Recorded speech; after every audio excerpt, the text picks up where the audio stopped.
Hello, Internet. This is the JWCP Game Activity Podcast, a podcast hosted by Jonathan Peters and Wyatt Conrad to talk about the vast topics of video games. I'm your host, Jonathan Peters. This is your co-host, Wyatt Conrad. Say hey, buddy. You. And we have some topics to cover for you. You know what's crazy? You know what's crazy, Wyatt? What's that? It's our fourth podcast already. Oh, my God. I say already, like we're not doing podcasts 3 and 4 like back to back. Totally not. I know. If you look at their clothes, they're totally not the same anyways.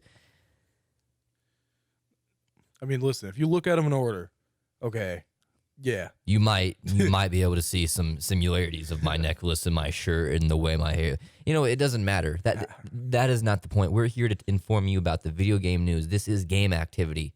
Game activity. Wyatt, we got some topics for them, don't we? Oh, yes, we do. You want to start with your topics, or I'll go first? I think you should bring up Among Us. Among Us. That's one of my topics. All right. Among Us, it's blown up overnight. Again, it's a 2020. It's a game to save 2020 of this wretched, horrible year. Among Us, if you don't know, you should really play it. It's basically a game about, originally it could be like there are 10 crewmates on a spaceship or on a planet in space somewhere, and they're there to do tasks and learn about an invasive species, which is also something I'm learning about in bio. But an invasive species. I don't know exactly what they're called. Don't give me that crap. I know. They're called imposters, obviously. Okay, they're called imposters. But anyways, so the imposters' jobs are to kill the crewmates. You know, simple enough. And the crewmates' jobs are to learn as much as they can about them and then, well, get rid of them. You know, that's why they're called imposters. They shoot them or kill them or they throw them in the lava or they shoot them out to space, whatever. You know, it's a great game and it's going to save 2020. But it's not playable on all platforms until now. So originally it came out on, you had your phone, which was, you know, I didn't play it that much, but then I got it in like early September, I think, is when I started playing. I wish I was an OG because this is a fun game. But when I got the game in like early September, and then, you see that? Mm-hmm. No one can see this, but all the lights outside of this office just turned off. And it's kind of spooky. It's kind of spooky. Kind of spooky. Probably the janitors. Anyways, Among Us. So first you could play it on your phone, and then it came out on PC. Now, a lot of people don't play it on PC. Well, a lot of people play it on PC, but not the legit way through Steam, the $5 way. Most people, how do they do it? Why? I know you did it. Just tell the truth. How'd you do it? I'll come clean, I guess. So I was talking to some buddies, and they were like, "Hey, let's play Among Us, guys. All right."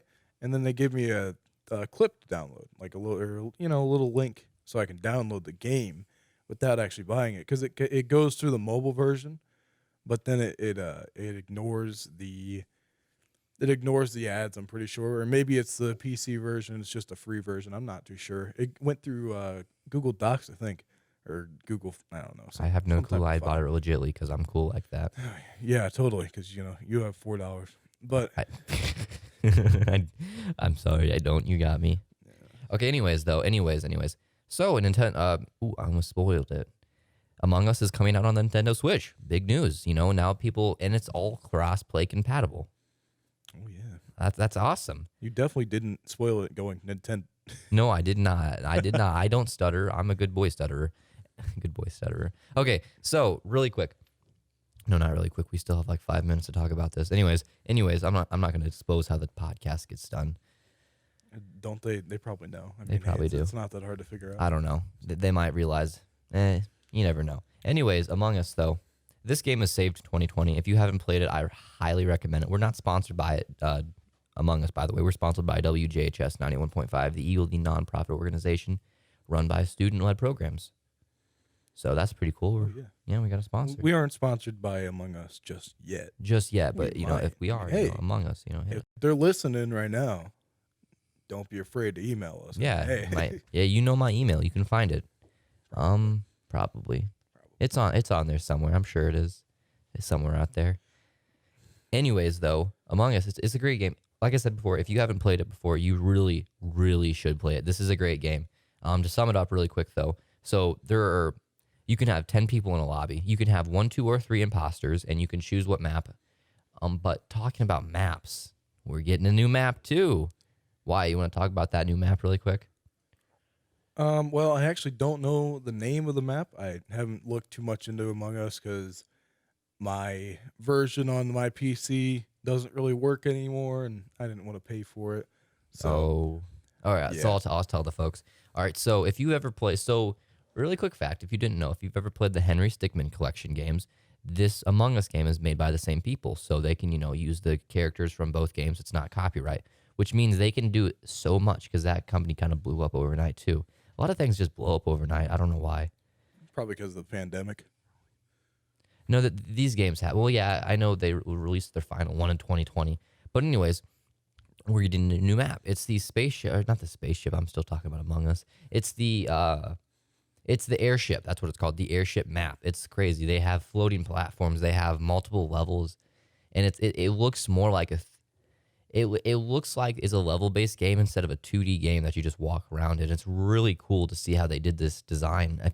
I'll play a clip right here if you're watching on video. If you're not, then you should watch us on video. You can find us on Spotify or maybe possibly YouTube. We're not sure about that yet. It's kind of it's a very tapped in market, and there are a lot of people on YouTube that we can, you know, It's in the foreseeable future, but we're not too sure about it just yet. it's definitely possible. We could easily do it. But hey, we're talking about Among Us. You're right. So my personal experience with Among Us was, I'm pretty sure me and you were actually playing games, and we met a whole group, and we really liked them. We were friends with them for a while, and I think that's the best way to play Among Us is with a group of friends, because when you play with random people, you don't know how they react. You don't know how they act Yeah, when they're playing games. unfortunately you can find some real unhealthy, untoxic or toxic people. Like there's always one kid in one lobby. And when I say lobby, another thing I wanted to bring up is Discord. So Discord, if you didn't know, you're listening to a gaming podcast, you should know what Discord is. It's fueled the gaming industry. Discord is basically the phone calls of computers. Basically, you can have multiple lobbies, multiple chat rooms. If you don't know what Discord is, you really should just watch a really simple video on YouTube. But a lot of ways people play on Among Us is through Discord. They go into the lobbies. I know they have the iNexus lobby and the official Among Us lobby. Among Us had to create a second Discord server because so many people were on their Discord server. That's how big of the game is. But to think about it, so how do you think I'm on phones? It's in PCs. It's understandable because you can get Discord on PCs and phones, and then you can join the chat rooms and do your stuff. But with Among Us on Nintendo Switch, if that's their only I suppose you could create, like, you could get the app on your phone. But like, if people don't do that, how do you think they're going to play now? Because even though this is a humongous advancement with Among Us, and this is a great idea by the developers, how do you think people are going to play on the Switch together if they don't use Discord? Well, I mean, honestly, there's you can always go to the old roots and just play with the text box and just text your way through it. I mean, it's not the funnest version. It's not the funnest way to do it, but it's a way to do it. But I think they'll probably have something planned out. I really doubt they would go into this and not add a voice chat, because a lot of people like using voice chats and stuff. Just like when people use Discord, I think Among Us, one of the reasons Among Us blew up is because of Discord, but then Among Us also helped Discord because then it added a bunch of people, because hey, your friend calls you up, hey, you want to play Among Us? Yeah, sure. They get Discord, they get Among Us, and there you go. You're popularizing two different apps at once, and it was really good for it blew up. The games blew up, and Yeah, and Discord had a big factor in that. So we know that it's possible to have proximity chat and overall voice chat, like global chat in Among Us. Do you like proximity chat? I've played with it. I know you have too. Do you like proximity chat? Do you like the fact that I can just walk up to you and talk to you, then run away? personally, I think it just adds to the fun experience. I mean, I guess if you're playing really serious, you're not playing the game right, in my opinion.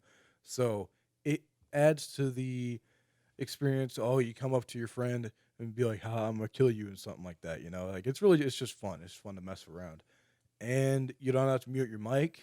You just go around and you can talk to whoever you're by, or you can hear somebody scream right before they die, and I think that would be pretty funny. You know.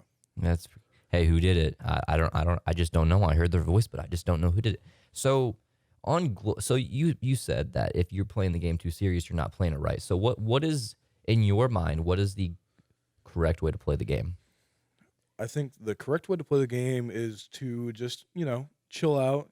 You got home from work, you want to go chill out, play some games. You get on Among Us and you start playing a game. You guys are joking around, the imposter wins. People can use strategies. People are always going to be good at games, like obviously.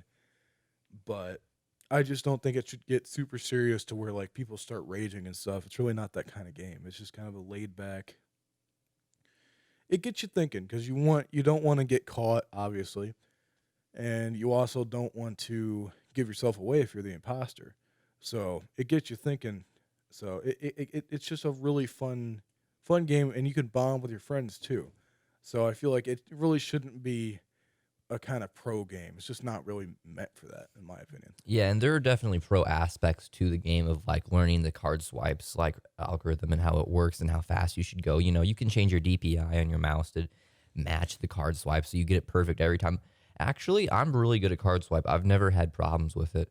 Like I think like on a handful of times I've had problems with the card swipe, but most of the time I nail it, and it's awesome because people always think he's the imposter because I get the card swipe right so many times. Also, another example of how this could be a pro game, but for odd reasons. When it's this snow map where it's mostly outside, and you have the laboratory and you have the decontamination chambers. Polis. Yeah. Yeah, that map right there. I'm not good with names on those Yeah, on me the neither. games.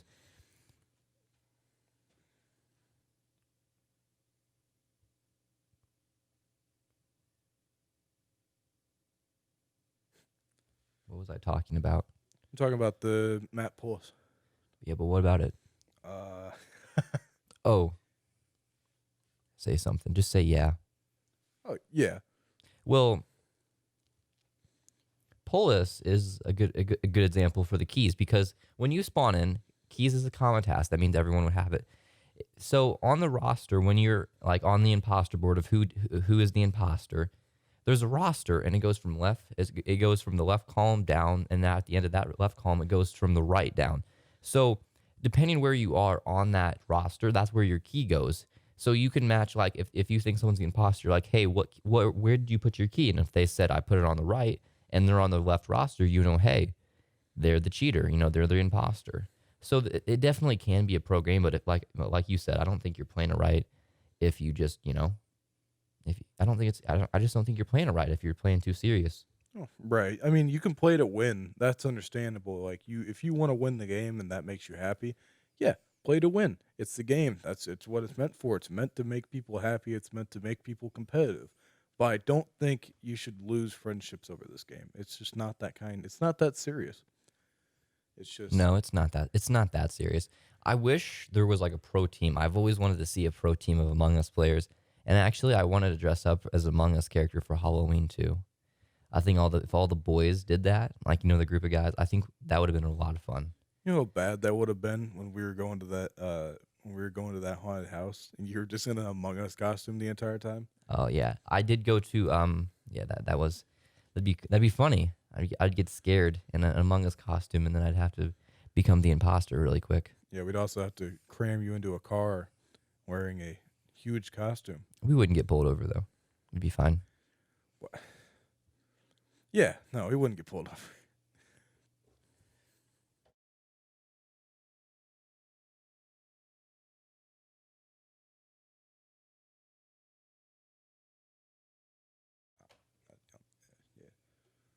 Just start the conversation.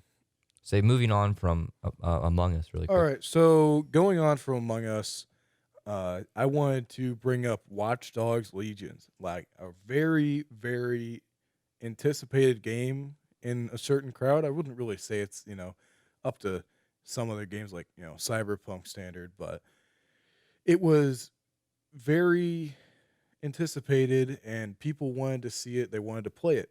And when it came out, honestly, I read some of the reviews. I personally haven't played the game yet, but I read some of the reviews and it was just all they said was bland.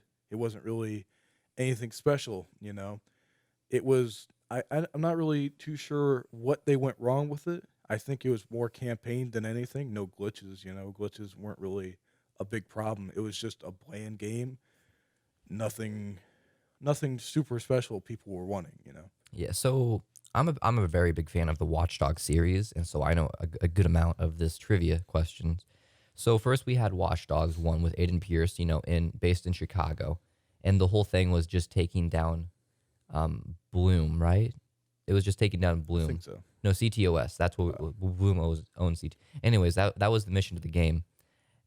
So in the second game, they kind of dropped the ball at the very, very end.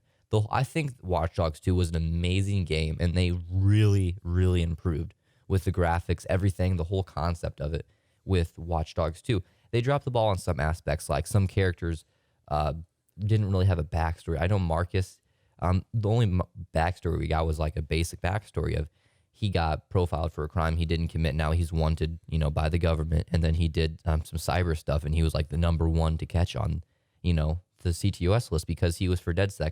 But it was proven that CTOS was run for, used for evil.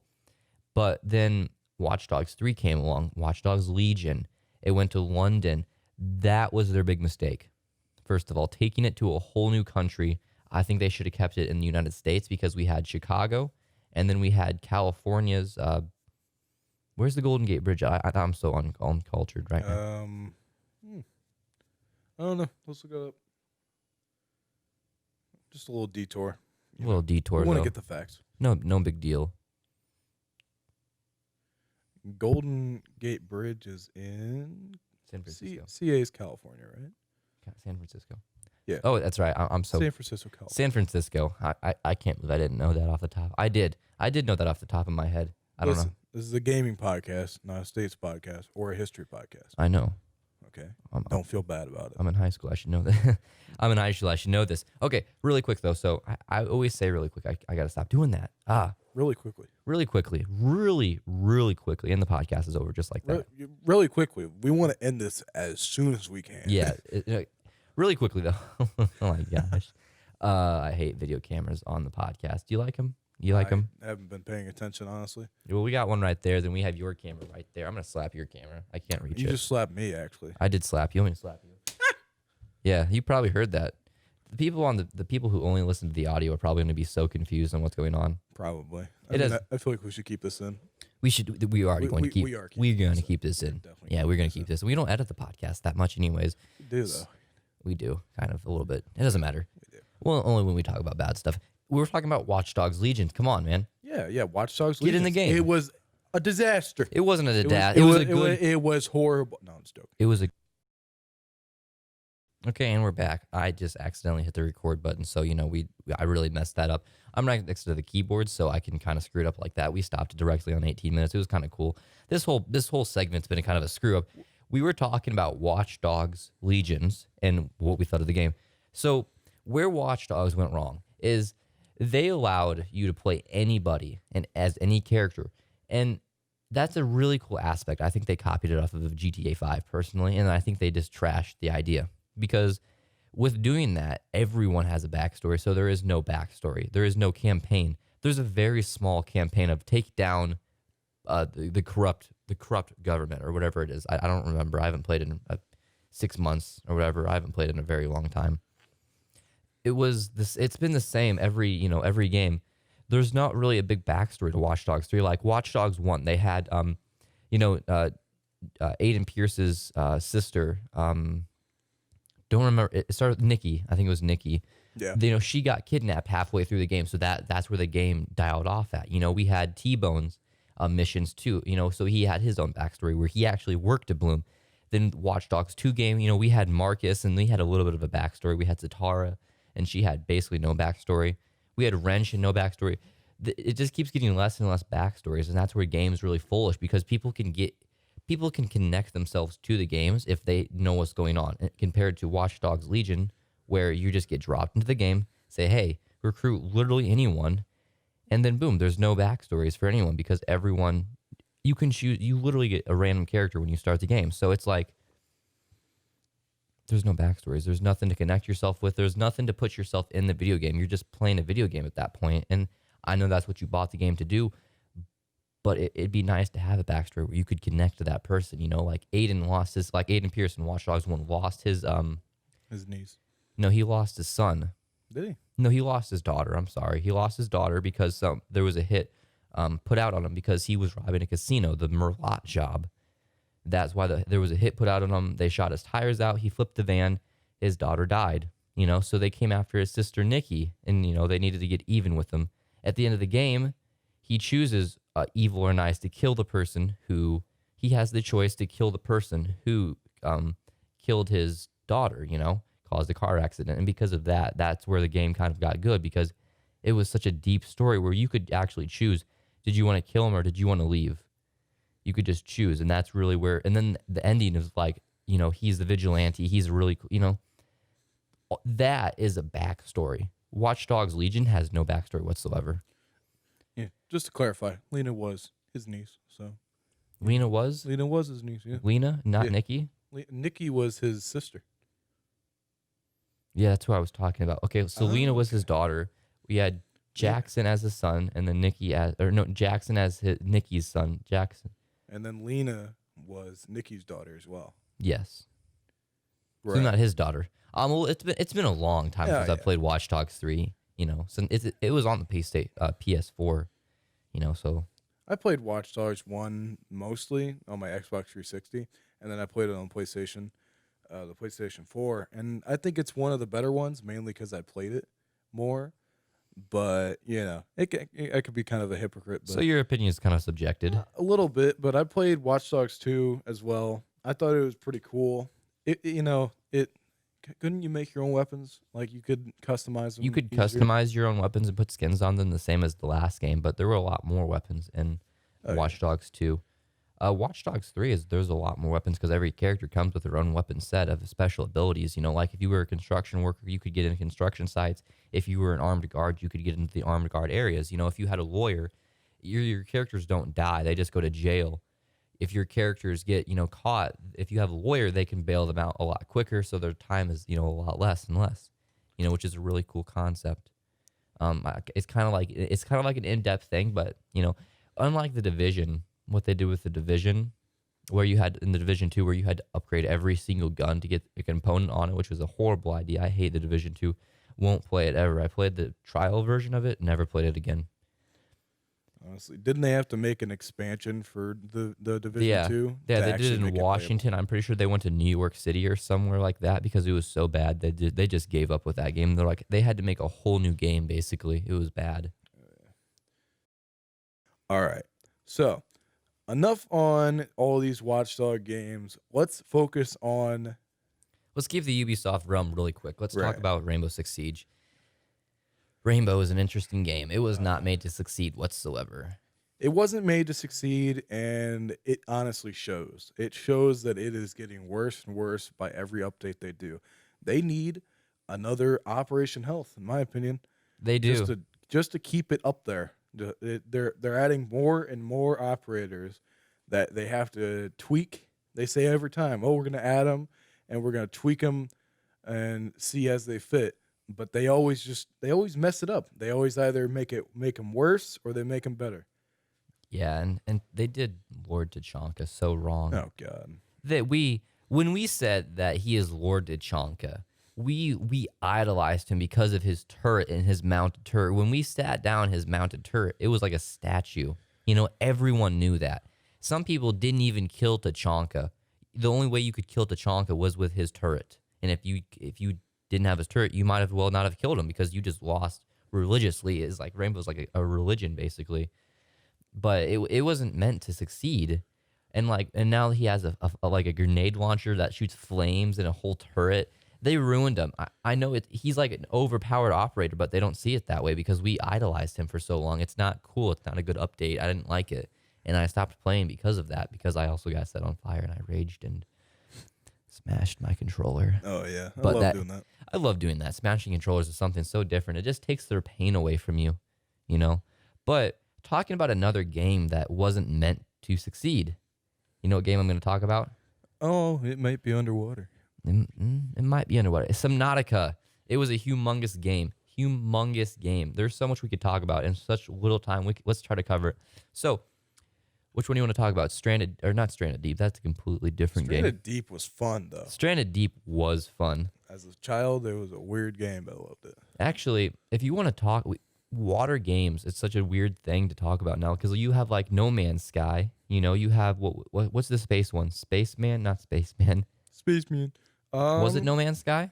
No Man's Sky was the space one, yeah. Yeah. So like GTA 5 is based on the ground. You know, No Man's Sky is based on this. You know, on all the planets and the solar system and the space. That I couldn't think of the word space. Subnautica is based underwater, and I love the fact that that's how they made it succeed. Subnautica wasn't meant to succeed. It was just a game to show the people, hey, this is what the developers can do. And then it blew up. Oh man, it got picked up by so many popular YouTubers and streamers. It was amazing. It got blown right out of the water. And that was the corniest joke I think I've ever heard you make. Thank you. Leave the station. Just go. I'm not going to leave. I'm not leaving the studio. Hey, we're talking about underwater things.